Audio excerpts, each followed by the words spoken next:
Don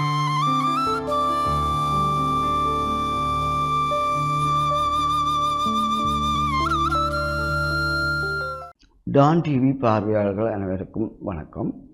உளவளம் உளநலம் போனவே மகிழ்வான வளமிக்க வாழ்வுக்கு நட்பெயரை பெறுவது பெரிதல்ல, அதனை தக்க வைப்பதே பெரிது என்றவாறு இன்றைய தலைப்பு எடுத்து, நட்பெயர் ஈட்டும் வரை கடின உழைப்பு இருந்திருக்கும், ஈட்டிய நட்பெயரை சுமக்கும் போது இருந்த கட்டுப்பாடு தளவு ஏற்படுமாயின் தவறு செய்ய வாய்ப்பு வரலாம், அது கெட்ட பெயரை தரலாம் என்பதை விளக்க வேண்டும். நான் ஒரு மேடையில் எனக்கு ஒரு பட்டம் தருகிறார்கள். அந்த பட்டம் ஒன்று இலக்கிய பணிக்கு அல்லது வழிகாட்டல் பணிக்கு அல்லது சமூக சேவை பணிக்கு இது ஒன்றுக்கு தருவார். ஸோ அந்த யாரோ ரெக்கமெண்ட் பண்ணி ஏதோ சான்றிதழ் தந்துட்டணும், அதுக்கான தகுதி எனக்கு இருக்கா என்று நீங்களும் கேட்கலாம், உங்களை சூழ உள்ள யாருமே கேட்கலாம். அப்ப அந்த தகுதி எப்போ வரையும் வர வேண்டும்? நாங்கள் இறக்கும் வரையும் வர வேண்டும். அதை தான் நாங்கள் நட்பெயர் ஈட்டுவது சுலபம், அதனை தக்க வைப்பது கடினம் என்றோம். ஏனென்றால் நாங்கள் சமூகம் நமக்கு இந்த நட்பெயரை தந்திருக்கு, அதற்கேற்ப நாங்கள் ஒழுக்கமாக இருக்கிறோமாண்டு எங்களை நாங்கள் அடிக்கடி சரிபார்க்க, அதுதான் தக்க வைக்கிறேன் என்பது. அவை ஒரு சமூகம் எங்களுக்கு நட்பெயரை தந்திருக்கு, அதை பொருட்படுத்தாமல் நாங்கள் தவறான வழிகளை விட்டு செல்வோமாயிருந்தால் அந்த நட்பெயருக்கு களங்கம் ஏற்படும். இவருக்கு அவங்க என்ன பெரிய ஆள் என்று பரிசு கொடுத்தா இவர் பாருங்க சின்னத்தனமாக செய்கிறார். அப்போ அது நமக்கு கெட்ட பெயரை ஈட்டித்தரும், அதே வேளை எங்களுக்கு கிடைத்த நட்பெயருக்கு களங்கம் ஏற்படுத்தும். இதை பெரியோர் சொல்லி தந்திருக்கிறார்கள், ஆனால் இளையோர் கவனிக்க மறக்கின்றனர். அது உள்ளத்தில் ஆழமாக பதிந்த நடத்தைகளை வெளிப்படுத்தும். உள்ளத்தில் ஆழமாக பதிந்தவை நடத்தைகளாக வெளிப்படும்.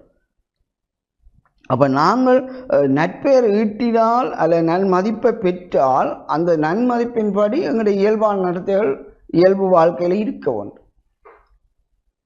தவறான சூழலுக்கிட்டு செல்லும்போது நாங்கள் விலக்கி பயணிக்கப்பட வேண்டும். ஆகவே இதன் அடிப்படையில் பார்த்தா ஒவ்வொருவரின் நன்மதிப்பும் எடை போட முடிகிறது. அவை எப்படி அவற்றை கேரக்டர்ஸில் வெளிப்படுதல். ஒன்று, போட்டியில் வெற்றி பெறல். 2, மக்கள் ஆதரவை பெற. 3, காதல் திருமண பேச்சில் வசப்படுத்த. 4, வணிகத்தில் வாடிக்கையாளரை வசீகரிக்க. இந்த 4 விஷயம் நாங்கள் எங்களோட சூழல்ல ஒருவர் ஒரு விஷயத்தை அடைகிறதுக்கு எவ்வளவு கஷ்டப்படுறார் பாருங்க. ஒரு வியாபாரி பொருளை விற்கிறதுக்கு எவ்வளவு விளக்கம் சொல்லுவார்.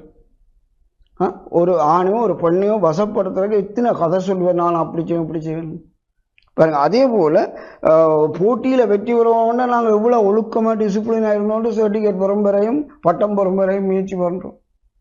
அவை எந்த நிகழ்ச்சியிலையும் அவ்வாறு உழைக்கின்ற போது பெற்ற பிறகு நாங்கள் விலகிக் கொள்வோம், அது தவறு.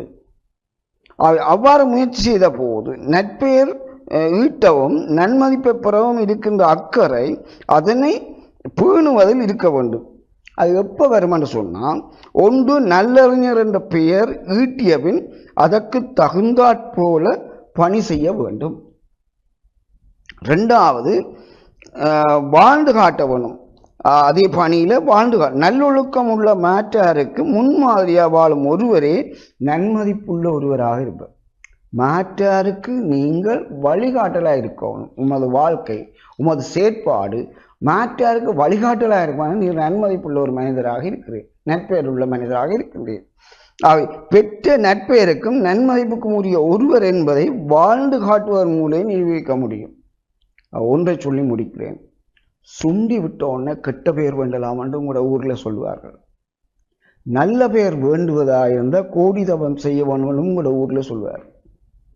அவை நான் என்று சொல்றேன், கெட்ட பெயர் உங்களோட இறப்பு வரையும் தொடரும். அதுக்கு நீங்கள் மார்க்கெட்டிங் செய்ய தேவையில்லை. ஆனால் நல்ல பெயர் இந்த நிமிடம் பெற்றாலும் நாளைக்கு மறைஞ்சுவோம். அதுக்குரிய மார்க்கெட்டிங் வேலையாகத்தான் அந்த நட்பெயரை நாங்கள் பேண வேண்டும். அந்த நட்பெயருக்கு மாதிரி நாங்கள் வாழ்ந்து காட்டணும். அப்போதுதான் அந்த நட்பெயர் இறக்கும் வரை எம்மோடு தொடரும் என்று கூறி விடைபெறுகின்றேன். நன்றி.